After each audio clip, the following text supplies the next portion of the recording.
Hello people of YouTube. So yeah, I finally got around to getting to my old car boot, the one that I used to go to all the time and get some amazing stuff. And I wasn't actually going to do a video on it or anything like that, but I actually got all my CEX packages all in one go, and I thought, you know what, I'm going to do a bit of a CEX roulette. And I thought I'd discuss all the things that kind of happened to the point to getting this stuff. So yeah, let's get on to it, shall we? Yeah, I feel a bit out of practice doing this kind of a video. It's been a while.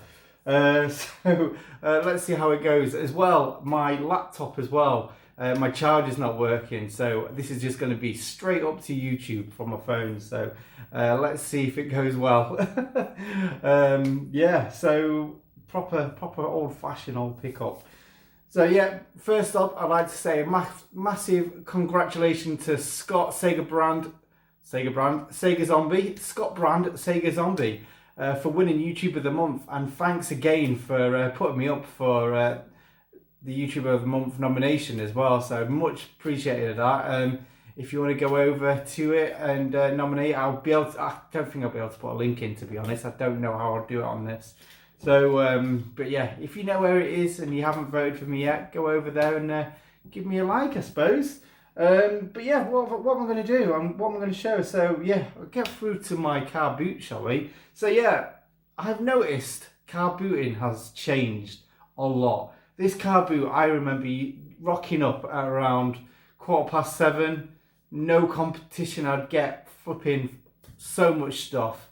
And then as the years have gone on, I've been having to get there earlier and earlier and earlier. Because before, I think what they say is it's 6 o'clock for the sellers, and then the buyers can come in after that. There is no set time. So they recommend 7 o'clock as the time. So that's why I've always gone in like 7:15, then it's been 10 to 7. And then just before Christmas, I've been having to get there for 6:30. So I thought, because I've not been there since the coronavirus hit, and obviously there's new rules set in place, everyone's having to queue up and everything like that, I thought, do you know what, I'm going to get there nice and early. I got there at 6:15 to get there, ready to get there for 6:30. And got there, nothing was set in place at all. And everyone was out, all the stores were out, so it just seemed that everything is just getting earlier and earlier and earlier. And I think this coronavirus is actually set like everyone to kind of get into that early vibe, get there early sort of thing, rather than be late and possibly get in with a big crowd sort of thing. So I think the environment has changed a little bit like that. Yeah, I think so. But yeah, not much competition there. There was a couple of the guys that I recognised from before this all happened. I went to a couple of stores and they all said, yeah, I had some games and they're all gone, you know, the same old. But I did okay. I got a few things that I've actually got for myself, which is always nice to get. My car booty man, he said he was going to a different car boot and ended up being at the car boot that I was at. So yeah, we went a bit wild there as well. So yeah, let's go through it all, shall we? So yeah, first up, from a sort of like a junk stall, it just has like electronics flooded out. We've got a Game Boy, a DS, and it's not too bad nick, to be honest. There is a couple of little scratches there, but the problem is the hinges are broken. So, but it's one of the old style ones where you can play the GBA games, and that's why I thought I'd go grab this. So for £3, I got myself this. It even comes with a nice copy of FIFA 09. If anyone wants that, I mean, they're welcome to it, to be honest. But it did turn on, so it does work. I don't think there's much battery in it now. As I say, I have tested it a couple of times. So yeah, you can kind of see it's turning on there, but then it just turns straight off again. But it did turn on enough for me to warrant buying it for £3. So yeah, as I say, because of the GBA slot, I'm thinking I might get this modded and turn it into one of the little pocket GBAs. So hopefully, maybe Daz still does that. So hopefully I might be able to send it to him. Next up, we have got, well, first up, I picked up a load of DS games for 50p each. There was like Simpsons games, Cooking Mama, and something else that traded in for like quite well as well. Oh yeah, the Nintendogs. I think that's like £8 trade credit, which is quite good. And also from the same stall, I got this little guy here, this little like action sports turtle, Donatello. I was trying to work out who it is because he's got his helmet on. So yeah, again, that was 50p. I like my little figures, especially Turtles ones, so that was quite good to get. Like I say, I've traded everything in to get my little goodies over here. So what I'm just trying to think. I'm trying to think of the order of it all because it's really hard when you've gone out of it all and everything like that. Actually, before I went carbooting, I might as well chuck this in here as well. I went to a local charity shop and I actually did pick up a couple of games.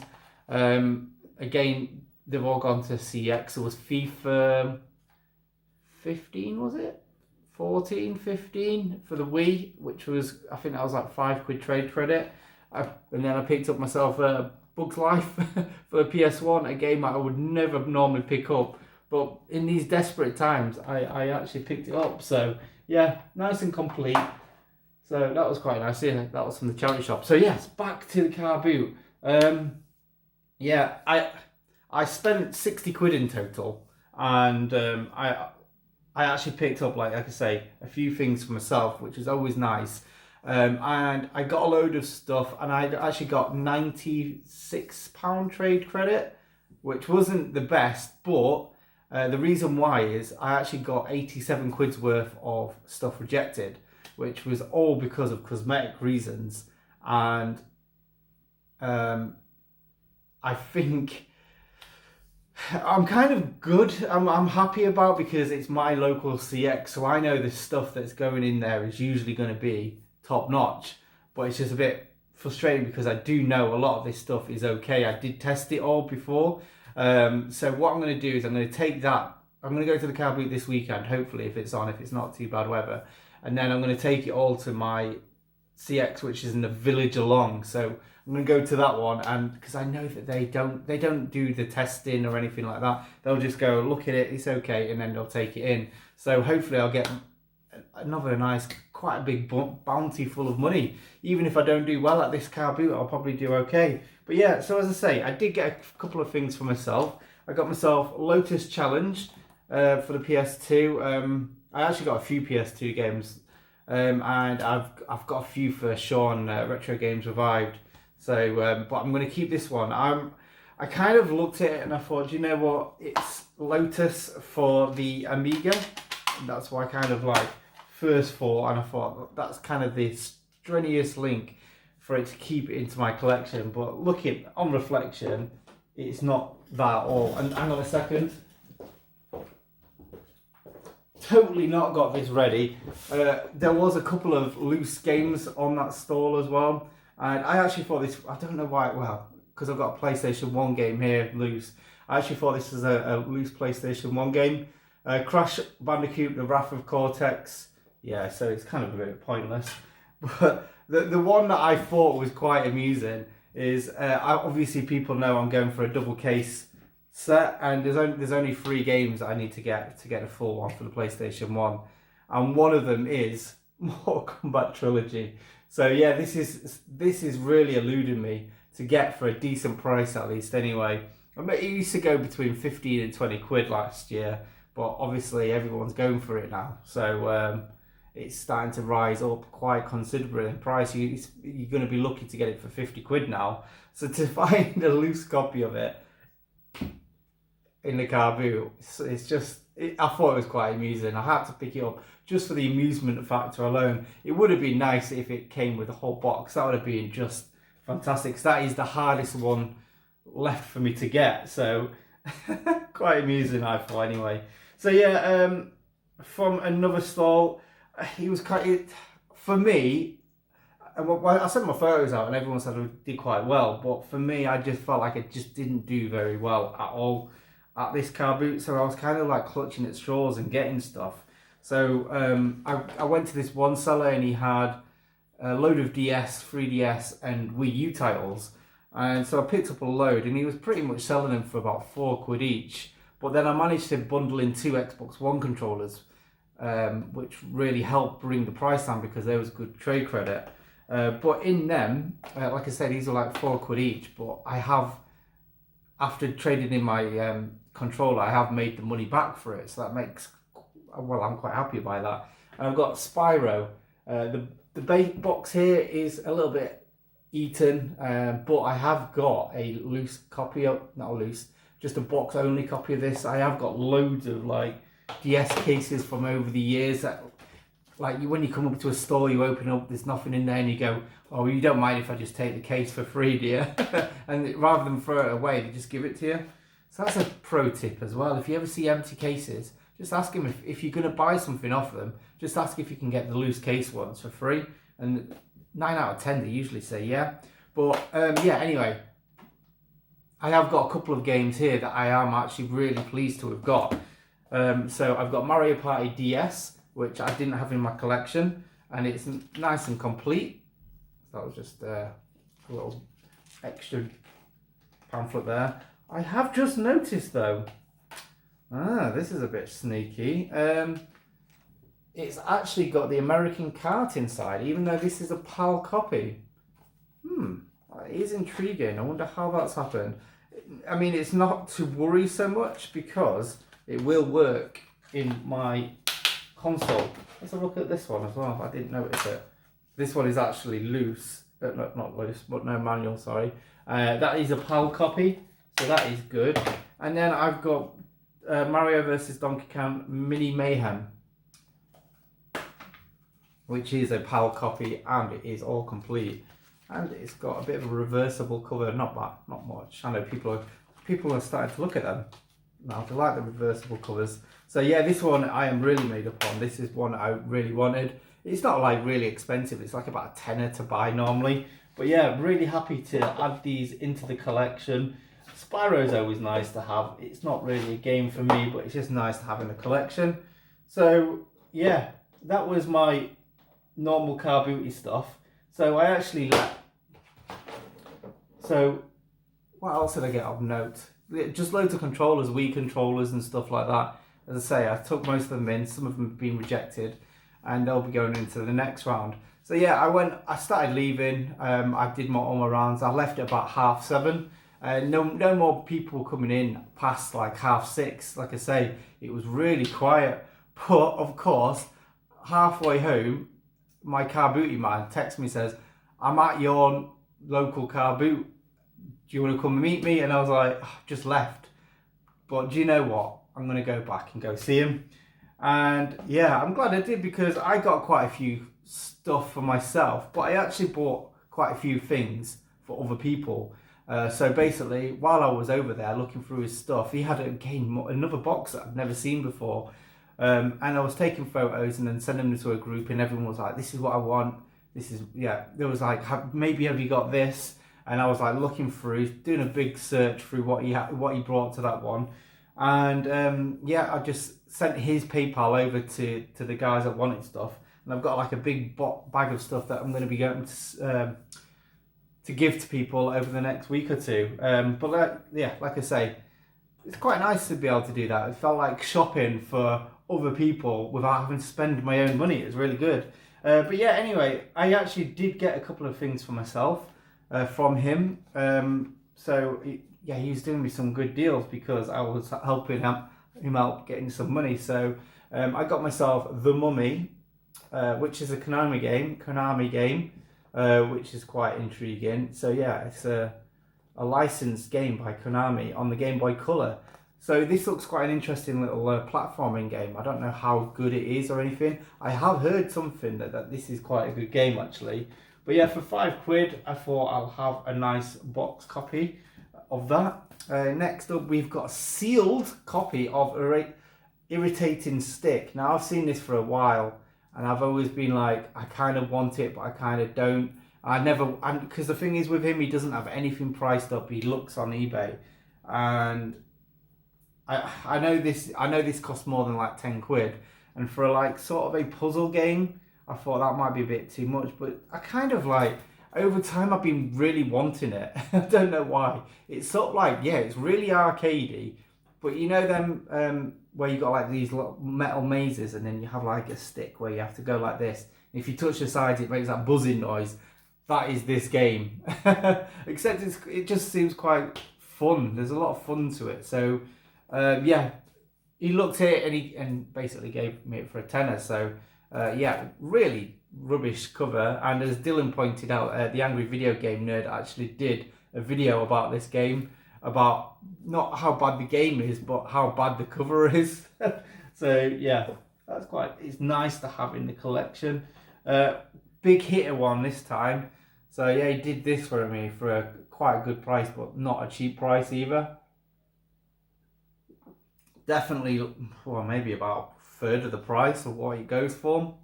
And that game is Tail Concerto.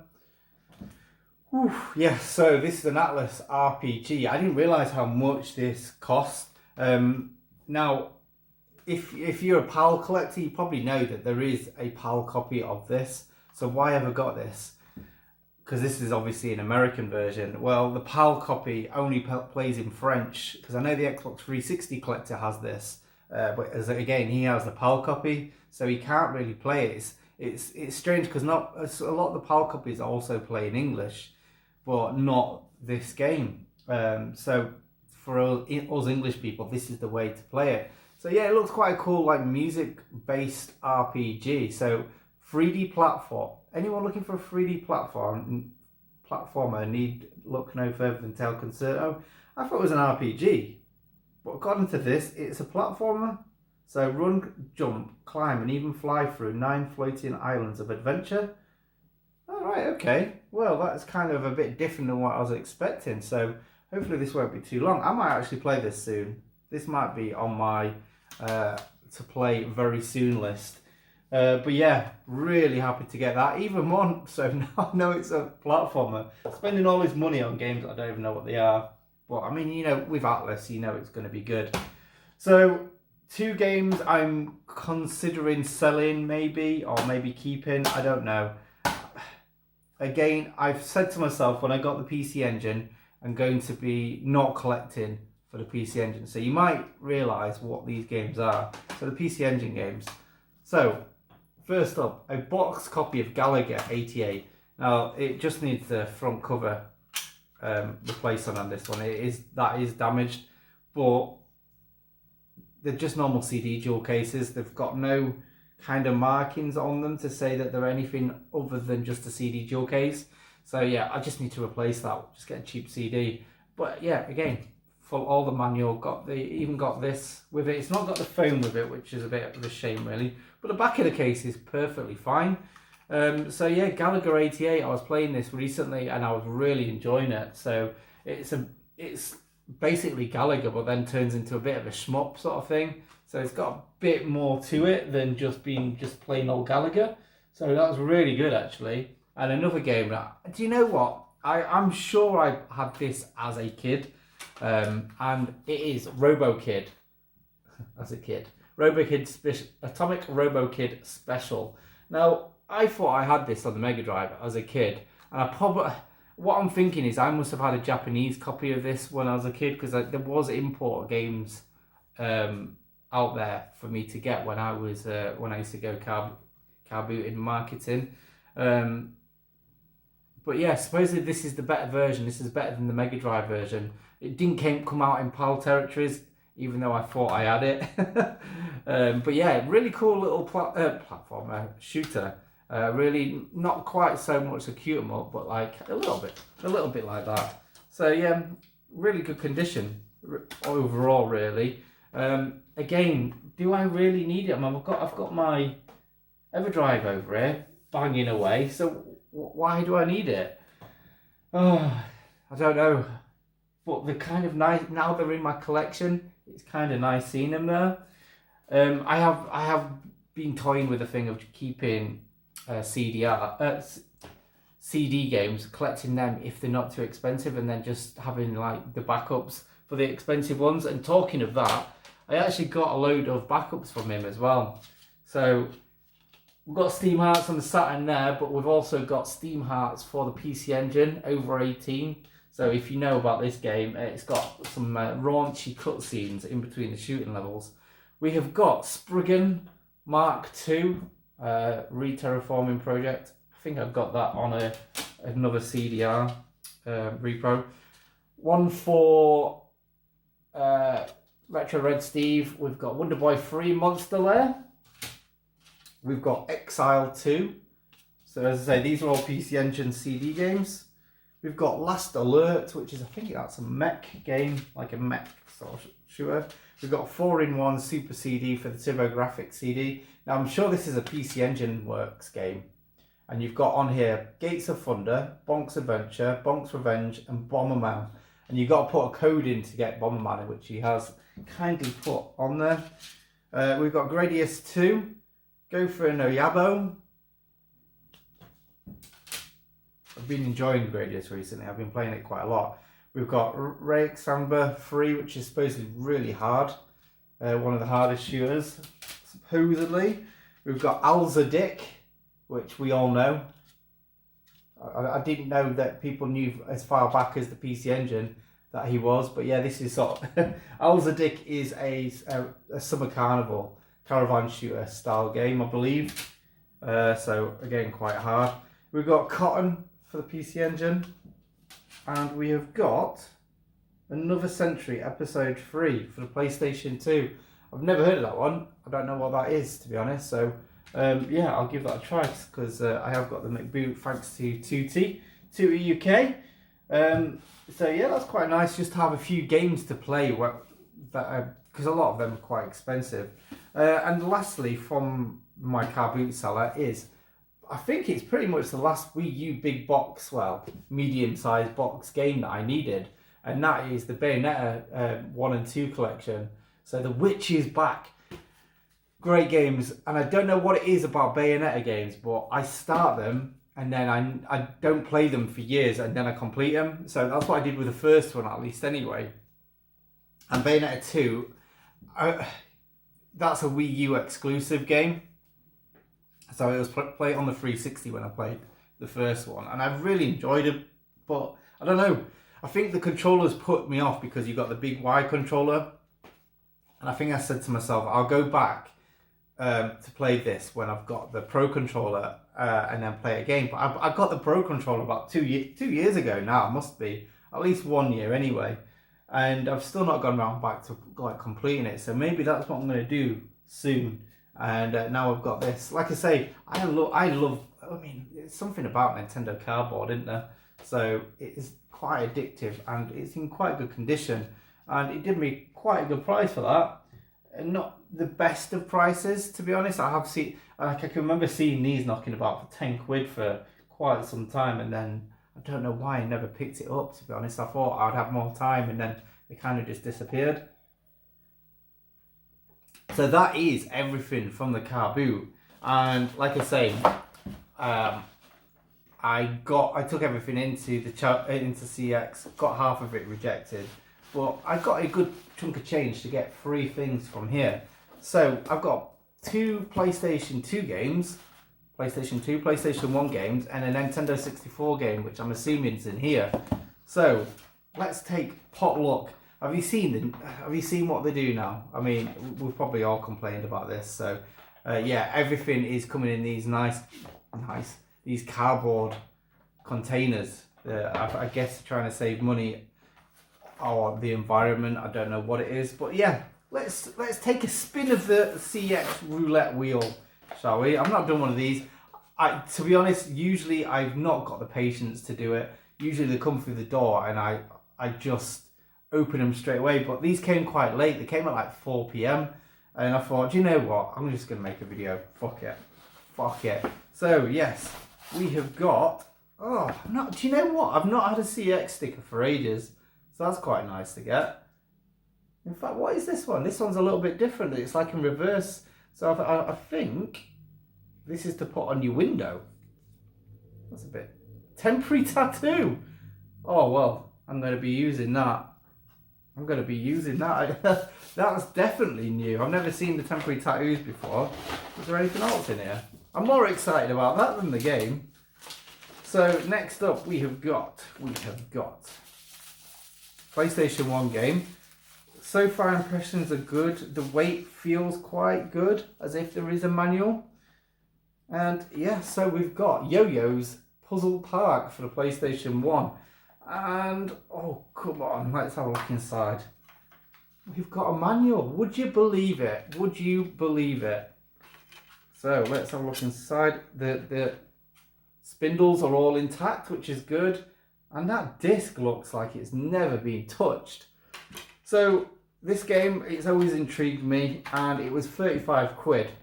So with a bit of trade credit, I don't mind paying that. Or I think I've seen this at the like markets and stuff. Usually go for, well, not go, but at least for sale for about 50, 60 quid. So for 35 quid, it was a no-brainer to get it really. And I probably paid 25 quid for this, with probably the relation of what I spent and everything. So yeah, it's sort of like Bubble Bobble, except with PlayStation 1, like 2.5D visuals. So yeah, it looks quite cool. So yeah, definitely one to look out for. I think Dave, Retro Games Play Badly, I think you'd be into this game actually, because I know you like your Bubble Bobble. So I'll put that there for you to look at, Dave, so you remember what to go for when you're doing your drunken nights. So I think it's 35 quid. Let's have a look. So I don't know if you can see that, but yeah, 35 quid. That's quite good. So we'll do the Nintendo 64 game, because I'm really intrigued about that one, because it is very much hit or miss what we get from the boxes. But to be honest, it's mostly been hit what I've had. But yeah, to be honest, I'm getting quite nervous now. Feeling nervous. I'm feeling it. I can see why some of you guys do this roulette. I was going to do this as a one-off. In fact, I was going to just do it private and then send it to people. So let's have a look. Shall we see what we've got first? So this was after watching Pete on a Retro Tips video the other day. It's been on my want list for a while. So we've got Mischief Makers for 18 quid, which was on his treasure video about treasure games. And this is a game made by Treasure, who do Ikaruga and Radiant Silvergun and stuff like that. So we've got Mischief Makers in the box. It's not in bad condition. It's probably a 7 out of 10. There's a creasing at the bottom there. But do you know what? Overall, it isn't too bad. And the weight of it, it's got a manual, which is, you can't really ask much more than that, really, can you? Especially 18 quid, well, 20 quid with postage, wouldn't it? So I probably paid about 12, 13 quid for this, which, like I say, you really can't go wrong for. Yeah, so we've got it all there. So yeah, there's a little bit of damage to the box there, but again, I'm not a mint box collector. I'm just happy to have something in a good form, good shape. So that is totally a complete and utter hit for me. Plus, I've got this nice little postage box for doing my eBay sales, which is another flipping win. So 2 out of 3. Oh, the inevitable. Is it going to be Freezer Charm, or is it going to be what the fuck? Because this one actually, this is the one that I've been wanting the most, because it's a game from my youth. And we've got it wrapped up. The weight of it feels quite, I'm feeling quite pleased by it.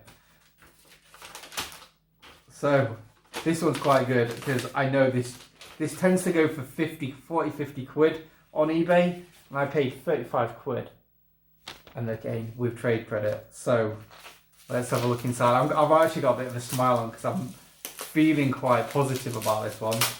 I'm feeling positive. Got the positive vibes.